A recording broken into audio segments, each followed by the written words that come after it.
नमस्कार. मी भाऊ तोरसेकर. तुम्ही बघत आहात प्रतिपक्ष. मित्रांनो, लोकसभेतल्या यशाने हुरळून गेलेले उद्धव ठाकरे आणि विधानसभेतल्या दारुण पराभवानंतर हादरलेले उद्धव ठाकरे आता अक्षरशः सैरभैर झालेले आहेत. सैरभैर झालेले. ते मराठीमध्ये एक उक्ती आहे ना, धरलं तर चावतं, सोडलं तर पळतं. आणि जेव्हा अशी अवस्था होते माणसाची, तेव्हा त्याला कळत नाही की सोडायचं का तर पळणार, धरलं तर चावणार. त्यामुळे काय करावं या द्विधा मनस्थितीत माणूस जातो. तशी आजकाल उद्धव ठाकरे आणि त्यांचे सुपुत्र आदित्य ठाकरे यांची अवस्था झालेली आहे. मुख्यमंत्री होण्यासाठी ते शरद पवारांनी टाकलेल्या जाळ्यात फसले आणि मुख्यमंत्री पद उपभोगताना हिंदुत्वाला लाथाडून बसले. हिंदुत्वाला लाथाडून बसले. त्याबद्दल त्यांनी कितीही शब्दांच्या कसरती केल्या तरी हिंदू माणसाचा आता उद्धव ठाकरे यांच्यावर काडी मात्र विश्वास राहिलेला नाही. प्रामुख्याने लोकसभा निवडणुकीत आपल्याला मुस्लिम मतं मिळाली पाहिजेत म्हणून आपला जो उसना आणलेला सेक्युलरिझम आहे तो मुस्लिमांना दाखवण्यासाठी उद्धव ठाकरेंनी आटापिटा केला. लोकसभेत त्याचा फायदा झाला. पण विधानसभेमध्ये जो दणकून मार खावा लागला तेव्हा शुद्ध आली की केवळ मुस्लिम मतांवर आपल्याला शिवसेना चालवता येणार नाही, उभाटा शिवसेना टिकवता येणार नाही. त्यामुळे परत हिंदुत्वाकडे वळलं पाहिजे ही जी जाणीव झालेली आहे. त्यामुळे उद्धव ठाकरेंना परत एकदा हिंदुत्वाचा उमाळा आलेला आहे आणि मराठी माणसाचा पुळका आलेला आहे. आता काल परवा पुढे कल्याणमध्ये जी घटना घडली ती नवी नाहीये. ही घटना 50-60 वर्षामध्ये अशा शेकडो घटना आम्ही ऐकत आलो. त्यात नवीन काहीच नाहीये. पण म्हणून अमराठी माणसाला नवकायला निघालेले उद्धव ठाकरे यांना खरोखर मराठी माणसाला न्याय मिळावा असा वाटतो का? किंवा मराठी माणसावर अन्याय करणारी जी माणसं आहेत त्यांना ठेचून काढावं असं उद्धव ठाकरेंना वाटतं का? असं जर उद्धव ठाकरेंना वाटत असतं तर मग गोरेगावच्या पत्राचाळ प्रकरणामध्ये ज्याला आरोपी बनवण्यात आलंय त्याला उद्धव ठाकरेंनी इतका आपल्या परिवारामध्ये महत्वाचं स्थान दिलं नसतं. उद्धव ठाकरे यांचे लाडके सहकारी आणि प्रवक्ते संजय राऊत यांना गोरेगावच्या त्या पत्राचाळ पुनर्वसन योजनेमध्ये आरोपी बनवण्यात गेलो. आणि तिथे घोटाळा काय आहे तर जी ब्रिटिशकालीन बैठी बऱ्याच होत्या त्या हाऊसिंग बोर्डाकडे सोपवण्यात आल्या आणि तिथे 2-2, 3-3 पिढ्या राहिलेली जी मराठी माणसं होती त्यांना त्यांचं पुनर्वसन करायचं. मोठ्या इमारती, उंच इमारती बांधायच्या आणि तिथे मूळचे जे रहिवासी आहेत त्यांना नव्याने मोफत घरं द्यायची यासाठी जी योजना होती. आणि त्यासाठी त्यांना ती घरं पाडून बैठ्या चाळी, बैठे पत्राचा पाडून तिथे जे उंच उंच इमारती बांधल्या गेल्या त्यामध्ये बिल्डर्सनी नव्याने मोठमोठ्या रकमा मोजणारे जे लोक होते त्यांचं पुनर्वसन केलं. पुनर्वसन कसलं, नव्याने त्यांना वसवले. पण मूळ रहिवासी आज हवालदिल झालेले आहेत. अनेकांनी आत्महत्या केलेले. आणि हे जे काय 700-800 का 1800 मराठी कुटुंब त्या गोरेगावच्या पत्राचाळीतली आहेत, बेघर झालेली आहेत, रस्त्यावर पडलेली आहेत, त्यांचा हाल कुत्रा खात नाही अशी आहे. त्यात आरोपी कोण आहे? संजय राऊत. संजय राऊत ईडीच्या फेऱ्यामध्ये अडकले. त्याचं प्रकरण जे आहे ते प्रकरण गोरेगाव पत्राचाळीचं आहे आणि त्या गोरेगाव पत्राचाळीमध्ये 90% बेघर झालेले भाडेकरू किंवा रहिवासी हे मराठी आहेत. त्या मराठी रहिवाशांकडे उद्धव ठाकरेंनी कधी ढुंकून बघितले का? एकदा तरी त्या पत्राचाळीतल्या रहिवाशांना भेटायला उद्धव ठाकरे गेले होते का?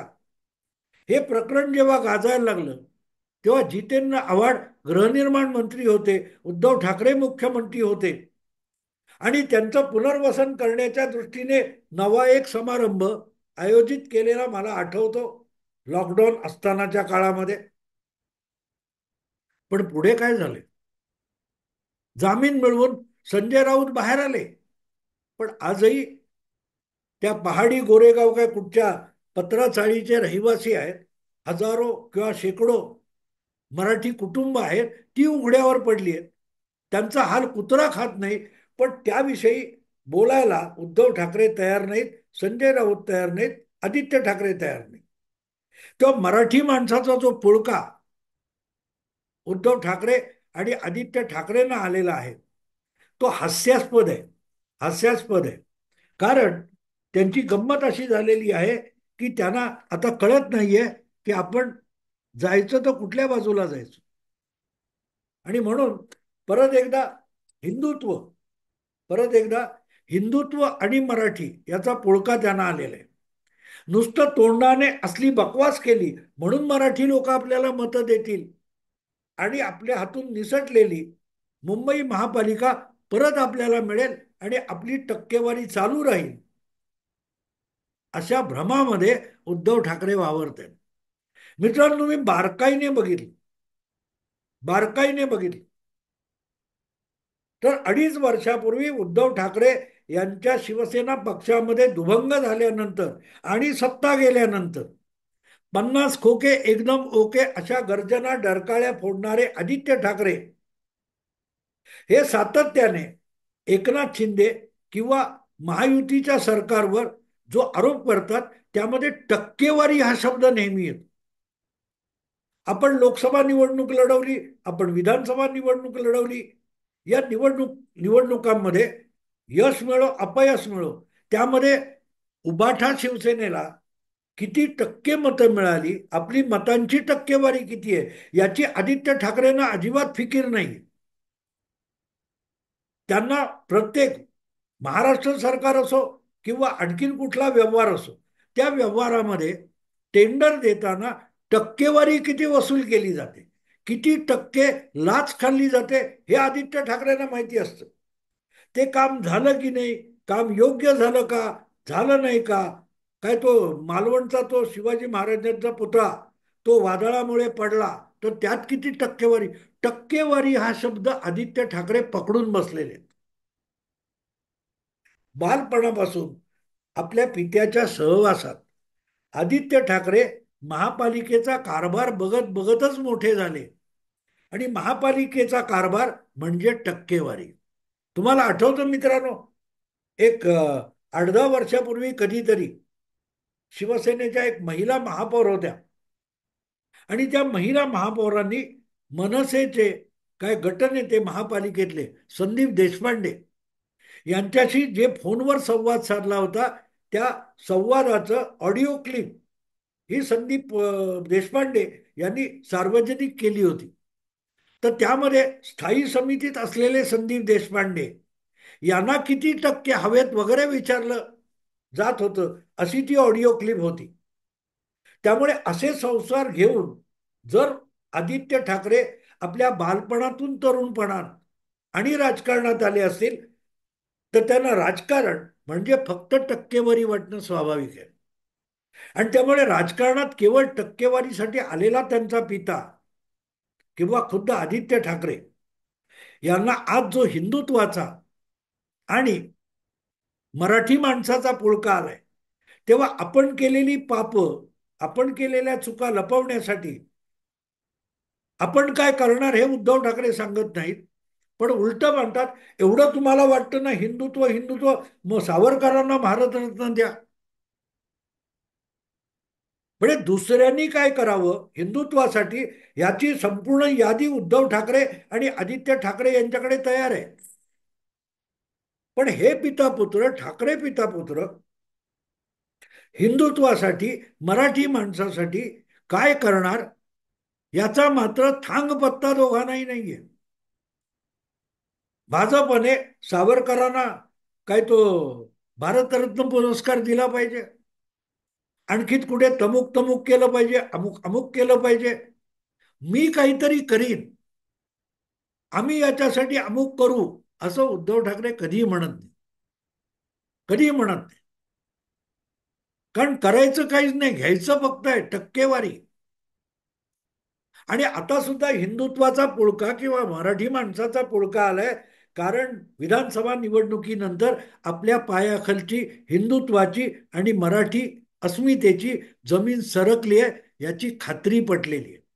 आणि मित्रांनो लक्षात घ्या, ईव्हीएम वर कितीही तुम्ही शिव्याशाप ईव्हीएमला द्या, पण ईव्हीएम वर होणाऱ्या मतदानाचा एक फायदा असा असतो की त्या मतदान केंद्रामध्ये कुठल्या पक्षाला किती मतं मिळाली याचा संपूर्ण ब्रेकअप मिळतो. संपूर्ण बारीक एकेका मतदान बूथ वरची पक्षनिहाय आकडेवारी मिळत असते, टक्केवारी मिळत असते. आणि ती टक्केवारी अभ्यासली तर त्या वॉर्डमध्ये, त्या विधानसभा क्षेत्रामध्ये किंवा त्या लोकसभा क्षेत्रामध्ये आपले बालेकिल्ले किती आहेत, आपल्याला मिळू शकणारी कमाल आणि किमान मतं किती आहेत याचा पत्ता प्रत्येक पक्षाला, प्रत्येक उमेदवाराला आणि आमच्यासारख्या अभ्यासकालाही उपलब्ध होऊ शकतो. आणि त्यामुळे विधानसभा किंवा लोकसभा निवडणुकीतली आकडेवारी बघितली तर उद्धव ठाकरेंना खात्री पटलेली आहे की या पद्धतीत जर मतदान होणार असेल तर मग मुंबई महानगरपालिका बीएमसीच्या निवडणुकीत आपल्या हातून सत्ता गेली हे आजच निश्चित झालेलं आहे. आपला टिकाव लागणार नाही याची खात्री पटली आहे. आणि म्हणून परत एकदा हिंदुत्वाकडे वळण्याचा त्यांचा पवित्र आहे. पण त्यांनी एक गोष्ट विसरू नये, तुम्ही दगाबाजी करून सुद्धा आणि 2.5 वर्ष निवडणुका जिंकल्यावर विरोधात बसून सुद्धा जो फडणवीस नावाचा माणूस सगळं राजकारणाचं चक्र उलट फिरवून दाखवतो, उलट फिरवून दाखवतो आणि 105 आमदारांच्या जागी 132 आमदार निवडून आणतो, आपल्या मित्र पक्षांना सुद्धा चांगल्या भरभक्कम संख्येने निवडून आणतो, तो माणूस एक मुंबई महापालिकेची निवडणूक लढवताना उद्धव ठाकरे यांच्या मराठी अस्मिता किंवा हिंदुत्व असल्या सापळ्यात अडकू शकेल का याचा विचार आधी करायला पाहिजे. तुम्ही असले डाव खेळणार मुंबई महापालिकेत, मराठी अस्मिता किंवा हिंदुत्वाचा डाव खेळणार हे तुमच्या आधीच देवेंद्र फडणवीसांनी ओळखलेलं आहे. आणि म्हणून तुम्हाला शह देण्यासाठी राज ठाकरे यांना आधीच सुस्कारून ठेवलेलं आहे. आगामी महापालिका निवडणुकीमध्ये एनसीपी शरद अजितदादा शिंदे आणि मनसे यांना सोबत घेऊनच भाजपा महापालिका निवडणुका लढवेल याविषयी माझ्या मनात शंका नाही. पण त्या पलीकडे आणखीन एक मोठा डाव देवेंद्र फडणवीस खेळतायत अशी मला मिळालेली माहिती आहे.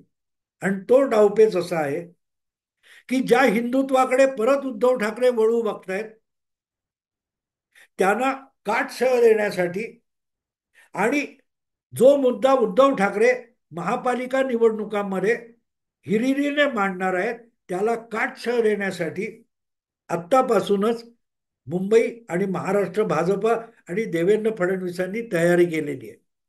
आणि त्या तयारीनिशी ते मैदानात येणार आहेत. आणि ती तयारी अशी की हो तुमचं हिंदुत्व म्हणता मग सावरकरांना भारतरत्न द्या ही मागणी उद्धव ठाकरे करणार हे भाजपला माहिती आहे. पण आणखीन एक गंमत लक्षात घ्या की त्याच सावरकरांचे नातू रणजित सावरकर यांना भाजप विधान परिषदेवर राज्यपाल नियुक्त आमदार बनवणार असेल तर मग उद्धव ठाकरे यांचा सावरकरी डाव महापालिकेच्या निवडणुकीत चालू शकेल का? विचार करण्यासारखी गोष्ट आहे. अजूनही मला वाटते राज्यपालांनी 7 लोकांची नेमणूक केलेली आहे, पण राज्यपालांच्या कोट्यामध्ये 12 आमदार असतात आणि 12 आमदारांपैकी 7 नावं विधानसभा निवडणुकीपूर्वी राज्यपालांकडून संमत करून घेण्यात आली आणि ते 7 लोक आमदार झालेले सुद्धा आहेत.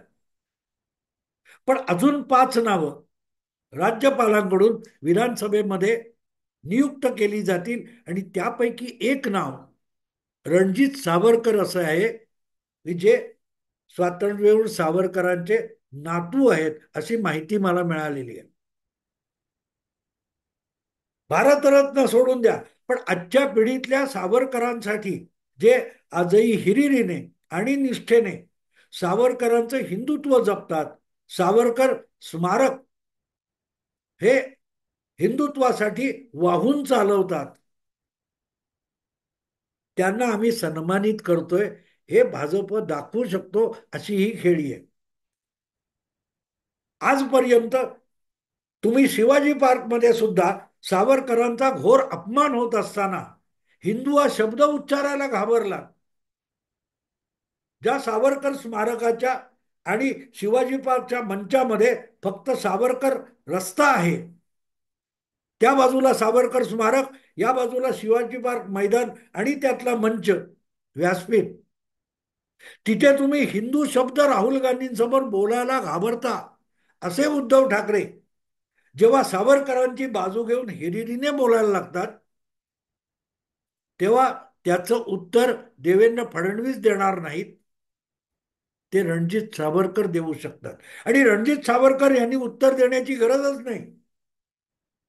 रणजित सावरकर भाजप नियुक्त विधान परिषद सदस्य झाले, तरीही उद्धव ठाकरे यांच्या तोंडाला बूच लावलं जाईल, संजय राऊत यांच्या तोंडाला बूच लावलं जाईल, आदित्य ठाकरे यांच्या तोंडावर चिकटपट्टी लावली जाईल. काय करू शकले? राहुल गांधींना दम देऊन असं बोललात तर महाविकास आघाडी सोडावी लागेल, एवढा देखील धमकी देण्याची हिंमत ज्या उद्धव ठाकरेंमध्ये नाही, ते भाजपाला सांगतात मग सावरकरांना भारतरत्न द्या. अरे दुसऱ्यांनी काय करायचं ते करू देत. Charity begins at home. दुसऱ्यांनी दान धर्म करावा हे सांगत फिरणारे खूप असतात. तुम्ही तुमच्यापासून कधी सुरुवात करणार? ठाकरे, उद्धव ठाकरे हे मी अमुक केलं असं कधी म्हणणार आहेत? करून दाखवलं अशी पोस्टर लावणं सोपं आहे. आणि इतर शिवसैनिकांनी आपापल्या वॉर्डामध्ये आपल्या अधिकारात काय काय केलं हे ते लावतील. पण 2.5 वर्ष मुख्यमंत्री राहून किंवा 6 वर्षासाठी विधान परिषदेचे सदस्य होऊन आपण समाजासाठी, महाराष्ट्रासाठी काय केलं, आपण हिंदुत्वासाठी काय केलं? राहुल गांधी यांना पाहिजे म्हणून तुम्ही हिंदुत्वाला लाथा मारून मुस्लिमांचं लागमुलचलन करण्यापर्यंत पोहोचलात.